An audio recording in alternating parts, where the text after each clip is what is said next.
তো বৈশাখ উদযাপন করেছে অনেক।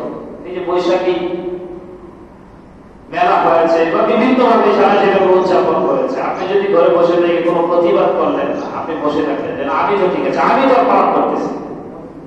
এই বৈশাখী পালন করার কারণে যে ধ্বংস সমাজে নেমে আসবে, আপনাকে ছাড় দেবে? আপনাকে ছাড় দেবে। আল্লাহর যে গজব এই জমিনে নেমে আসবে, সেই গজবে যারা বৈশাখী উদযাপন করেছে তারাও যেভাবে নিপতিত হবে, আপনিও সেইভাবে নিপতিত হবে। এই জন্য ফাহেশ কাজ থেকে সবসময় আমাদেরকে দূর অবস্থান করতে হবে।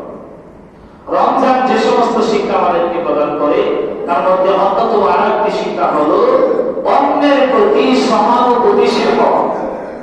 অন্যের প্রতি সহানুভূতিশীল কিভাবে হব? ওই যে রমজানের সকাল থেকে সন্ধ্যা পর্যন্ত না খেয়ে দেখছি কত কষ্ট যে লাগে। যারা গরিব মানুষ, যারা খাইতে পায় না, পড়তে পারে না, এরা কত কষ্ট করে, তার কিঞ্চিত বোঝা যায় রমজান মাসে। বোঝা যায় না?